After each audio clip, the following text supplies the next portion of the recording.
Ate Grace, so kausapin natin. Nice. Okay, marami tong dalang mga livestock.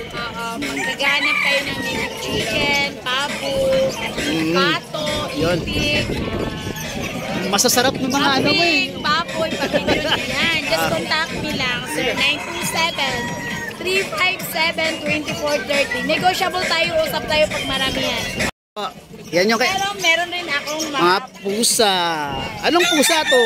Persian Calico. Kaliko. Ayan, Persian Calico, 6,000, 6 months, female. Female. Ito, itong dalawang maliit. Persian, Oo. male and female, 5,000. Mura na rin ah. Ito, pusa. Ito Persian, short hair, lalaki, 1 year and 2 months, 5,000. 5,000 lang. Ito, sinasabi mong chop, yung pinagmamalaki mo sa akin. Fly na pag. Wow, ilang months na to? Siya, naka-green tag siya. Green tag. Yes, import. Okay, magkano yan? 15,000 negotiable. Mura na, may papel, no? Yes. Yes. Ito mga ano mo dito, mga rabbit. Rabbit po. Magkano yung mga rabbit mo? Yan. 600 po isa.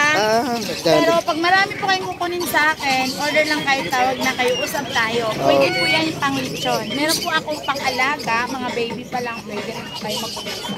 Okay, yung isa mong manok ko. Ano tawag sa manok na yun? Sirama. Sirama. Magkano yung sirama? 500 lang. 500. Ito, anong manok? Bandam. Okay. Ang dami mo. Ito mga native. Ayan, Magkano bigay mo rito? nag-range po yung native chicken namin from 300 pesos to 500 pesos. Depende po siya sa laki, depende po siya sa liit. Kaya lang, usap tayo, negotiable everything. Okay. Yung mga kambing, Depende rin po sa price. depende sa laki, no? Nag-range po siya ng 6,000 to 10,000 each, pero depende po sa laki. Yan po, oh. Ito sa'yo rin to, mga bibe. Yes. Ah. Yung pabo naman natin, nagre-range po yung babae ng 1,000 to 1,500 negotiable. Tapos yung lalaki, nagre-range po ng 1,800 to 2,500 negotiable. Oh. Thank you! Okay. Salamat.